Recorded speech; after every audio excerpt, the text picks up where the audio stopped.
बुद्धगढ़ एक ऐसा गांव जिसका कोई प्रमाण नहीं, सिर्फ सरकारी दस्तावेजों में उपलब्ध है।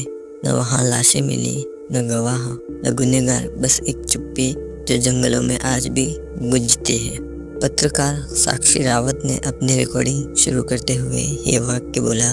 वह अब तक करीब 27 इन्वेस्टिगेटिव रिपोर्ट कर चुकी है, लेकिन बुद्धगढ़ उसकी सबसे बड़ी कहानी हो सकती है। उसके साथ थे डीएसपी अर्जुन मिश्रा, एक चुपचाप लेकिन तेज दिमाग वाला अधिकारी जिसने पहले भी कई अनदेह हत्याकांड सुलझाए थे।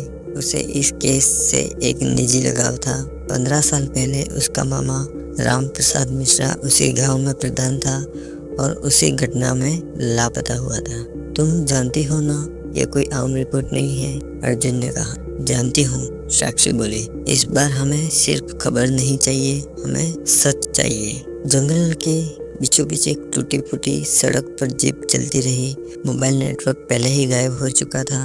लगभग 2 घंटे की यात्रा के बाद जीप एक बड़े पत्थर के सामने रुकी। उस पर लिखा था, बुद्धगढ़ प्रवेश निषेध, जो गया वो कभी लौटा नहीं। साक्षी ने जैसे ही कैमरा उठाया, हवा अचानक तेज चलने लगी, पेड़ों के पत्ते सरसराने लगे और ऊपर बैठे कौवे उड़कर दूर जा बैठे। अर्जुन ने जीप का बोनट बंद किया और कहा, अब से हर कदम सोच समझकर रखना है। गांव के पहले घर पर मकड़ी के जाले लटके थे, दरवाजे टूटे हुए, एक ऐसी चुप्पी जो लंबे समय से हो। गांव का मंदिर जो कभी पूजा से गूंजता था, अब काले धब्बों से सना पड़ा था। शिवलिंग टूटा हुआ था और घंटियां जंग खा चुकी थी। साक्षी ने कहा, यहाँ तो जैसे कोई लड़ाई लड़ी गई हो, लेकिन कोई निशान नहीं है। डीएसपी अर्जुन ने पुराने थाने की इमारत खोली। अंदर दिल में एक रिपोर्ट रजिस्टर पड़ा था। आखिरी एंट्री थी, 14 मार्च 2010। गांव में लगातार बच्चों की मौतें, ग्रामीण भयभीत, मंदिर से रक्त बहा, स्थिति बेकाबू, आगे की रिपोर्ट संभव नहीं। बच्चों की मौतें, साक्षी ने चौंक कर पूछा। मंदिर के गर्भगृह में जाते समय दीवार पर एक चित्र दिखाई दिया। एक महिला लाल आंखों वाली, उसके चारों ओर जलते हुए हाथ। नीचे लिखा था, शापित कुल वंश समाप्त हो, पाप उजागर न हो। तभी साक्षी की नजर शिवलिंग के पास रखे एक लोहे के डिब्बे पर पड़ी। जब उसने उसे खोला तो अंदर एक काले रंग की चिट्ठी थी। चिट्ठी पर लिखा था, माफ कर दो देवी, हमसे गलती हो गई, हमने उन्हें जलाया मगर वो लौट आई हर अमावस्या को। अर्जुन ने जैसे ही चिट्ठी को हाथ में लिया, हवा फिर से तेज हो गई, घंटी अपने आप बजने लगी और मंदिर के भीतर से एक तीखी महिला की चीख गूंज उठी। दोनों पीछे हटे, लेकिन दरवाजा अपने आप बंद हो गया। साक्षी की सांसें फटने लगी। अर्जुन ने दरवाजा धक्का देकर खोला। बाहर आते ही दोनों ने देखा, जीप का सारा सामान बिखरा हुआ था और कैमरे की स्क्रीन पर अपने आप एक क्लिप चलने लगी जो उन्होंने अभी रिकॉर्ड नहीं की थी। उसमें काले साये को मंदिर से निकलते हुए दिखाया गया जो पेड़ों में समा गया। अर्जुन और साक्षी ने गांव की सीमा से 500 मीटर दूर एक गड्ढा देखा जिसमें कुछ हड्डियां थी और एक पुराना लॉकेट में अर्जुन के मामा राम प्रसाद मिश्रा की फोटो थी। तो वो यही मारे गए थे, अर्जुन ने खुद कहा। पर सवाल उठा, अगर गांव से सब गायब हो गए थे तो किसी ने ये शव छिपाया क्यों? और अगर किसी ने मारा तो कौन? और बाकी लोग कहाँ गए? शाम होते होते दोनों गांव के स्कूल की इमारत में टिके, लेकिन जैसे ही अंधेरा घना हुआ, दरवाजे पर दस्तक हुई। सामने एक बुजुर्ग महिला खड़ी थी, गंदे कपड़े, उलझे बाल, सुनी आंखें। मैं अंतिम बची हुई हूँ बुद्धगढ़ की। सबने मुझे पागल कहा, लेकिन मैं जानती हूँ क्या हुआ था। क्या हुआ? अर्जुन ने पूछा। उसने कांपती आवाज में कहा, हमने देवी को धोखा दिया था और उसने हमें मिटा दिया। वह वृद्धा झुकी कमर, सुनी आंखें और कांपती सांसें अब साक्षी और अर्जुन के सामने बैठी थी।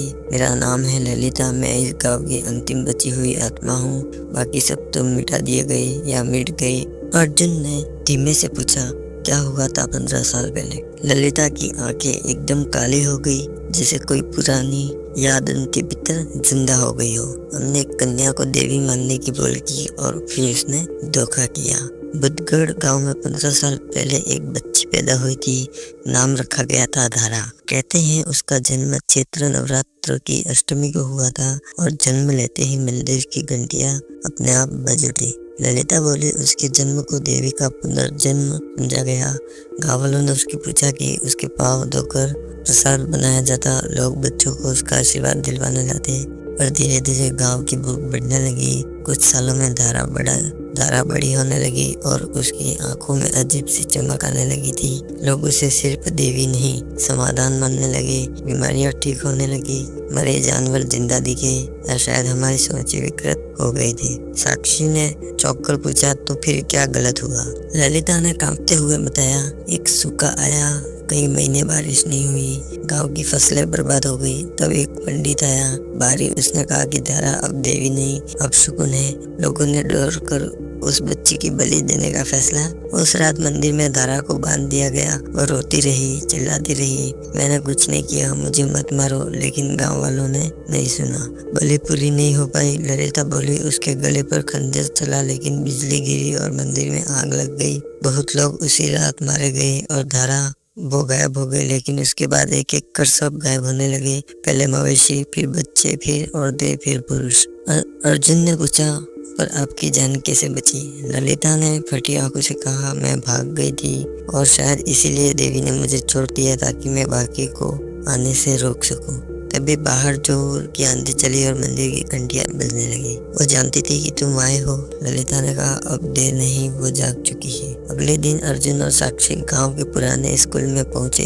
ललिता ने बताया कि वहां नीचे कुछ छिपा है। वो एक स्लैब हटाकर नीचे उतरे। एक अंधेरी सुरंग, दीवारों पर बच्चों के नाम लिखे थे, संदीप, रजनी, नीरज, और दर्ज थी उनकी मृत्यु की तिथियां, सभी 2010 में। और एक नाम सबसे नीचे था, धारा, मृत्यु नहीं, वापसी की तिथि। अर्जुन ने नोट किया, दीवार पर कुछ और उकेरा गया था, एक मंत्र जो शायद किसी तांत्रिक रक्षक के रूप में लिखा गया था, लेकिन उस पर खून की बूंदें थी ताजा। साक्षी ने मोबाइल से वीडियो रिकॉर्ड करना शुरू किया, पर स्क्रीन पर जो दिखा वह कैमरा वैसा नहीं था।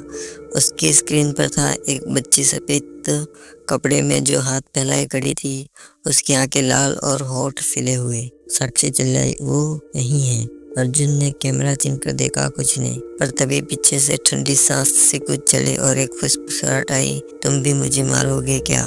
दोनों दौड़कर बाहर निकले। वापस थाने में जाकर अर्जुन ने अलमारी को तोड़ा तो वहाँ एक पुरानी फाइल मिली, ग्राम पंचायत रिकॉर्ड। उसमें राम प्रसाद मिश्रा के दस्तखत थे और एक प्रस्ताव, धारा को देवी मानना अंधविश्वास है, उसे दूर कहीं भेज दिया जाए। पर एक और कागज था खून से लिखा हुआ, जिसने मुझे बेचा वो पहले गया, बाकी तुम सब। नीचे दस्तखत था, धारा का नाम। साक्षी और अर्जुन ने मंदिर की ओर भागते हुए देखा। वहाँ एक बच्ची खड़ी थी शिवलिंग के सामने, उसके चेहरे पर खून, हाथ में वही चिट्ठी। उसने कहा, सिर्फ तुम दोनों बचे हो, फिर सन्नाटा होगा। मंदिर के भीतर आग लग गई और घंटे अपने आप बजने लगी।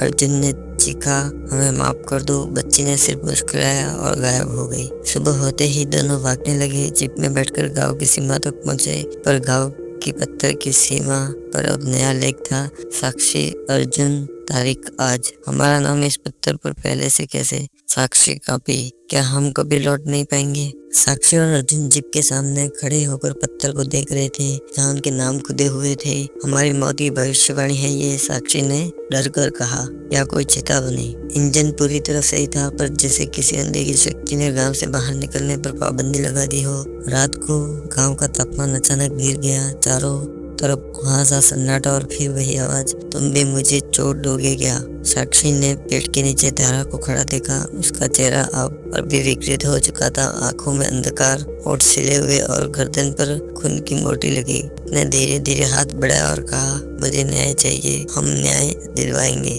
अर्जुन ने फौरन जवाब दिया। धारा की आवाज गूंज उठी, जो सच लाएगा उसे जीवित जीने नहीं देगा। अर्जुन और साक्षी ने ललिता को खोजा, जो गांव के किनारे पुराने कुएं के पास बैठी थी। क्या धारा सच में देवी थी? साक्षी ने पूछा।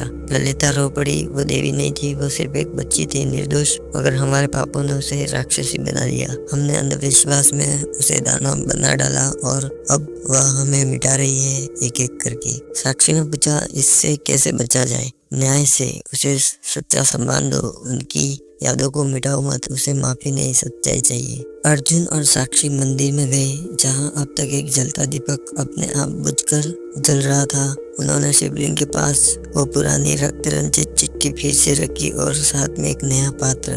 तारा, हम तुम्हारे दोषी नहीं लेकिन तुम्हारा अपराध स्वीकार करते हैं। हमने तुम्हें नहीं मारा लेकिन तुम्हारी आत्मा को न्याय दिलाने आए हैं। आज से यह गांव फिर से जिंदा होगा लेकिन तुम्हारी सच्चाई के साथ। तभी मंदिर का दरवाजा जोर से बंद हुआ और एक लड़की की चीख, जो अब पहली बार दर्द से नहीं मुक्ति से भरी थी। आंधी चली, पेड़ उखड़े और गांव का पुराना मंदिर कांपने लगा। अचानक सब शांत हो गया और मंदिर की प्रतिमा पर गिरा हुआ रंग धीरे धीरे साफ हो गया। धूप निकली और पहली बार गांव में सूरज की किरणें पड़ी। दीवारों पर लिखा हुआ था, शापित कुल अब मिट चुका था। मंदिर की दीवार पर एक नया वाक्य लिखा था, तारा अब वह केवल एक बच्ची है। साक्षी और अर्जुन ने कैमरे से सारी रिपोर्टिंग खत्म की। अब वो गांव की सीमा पर पहुंचे जहां पत्थर से उनका नाम भी गायब हो चुका था। जीप स्टार्ट हुई। इस बार वह दौड़ पड़ी। गांव पीछे छूट गया, पर जब अर्जुन ने पीछे देखा, उसे मंदिर के द्वार पर एक तारा खड़ी दिखी। हंसते हुए उसने हाथ मिलाया और अर्जुन में विलीन हो गई। 2 हफ्ते बाद साक्षी की रिपोर्ट सामने आई। मृत गांव अंधविश्वास ने कैसे एक बच्ची को आत्मा बना दिया। देश भर में तहलका मच गया। लोग गांव तक पहुंचे जहां अब साफ सुथरी मिट्टी, खुला आसमान और नमी भरी हवा थी। पुराने घर दोबारा बनाए जाने लगे। भूतगढ़ अब केवल इतिहास की एक सीख था। लेकिन 6 महीने बाद साक्षी अपने घर में थी। रात के 2 बजे उसकी बेटी ने उठकर कहा, अम्मा आज सप्ताह आया था। एक दीदी आई थी सफेद कपड़े में, बोली मैं अब तुम्हारी बहन हूँ। साक्षी का दिल धड़क उठा और तभी दीवार पर हल्की सी खरोच बनती हुई दिखाई दी, मैं अब भी यही हूँ। दोस्तों, तो आपको ये कहानी कैसी लगी, जिसमें एक निर्दोष बच्ची को गांव वालों ने बेरहमी से मौत के घाट उतार दिया और उसे राक्षसी बना दिया, और साक्षी और अर्जुन ने जूझते हुए कड़ी मेहनत से उस आत्मा को मुक्ति दिलाई और उस गांव को उस श्राप से मुक्ति किया। दोस्तों, अगर ये कहानी आपको अच्छी लगी हो तो इस वीडियो को ज़्यादा से ज़्यादा शेयर करें, हमारे चैनल को सब्सक्राइब करें और ऐसी कहानियों के लिए हमसे जुड़े रहें। धन्यवाद।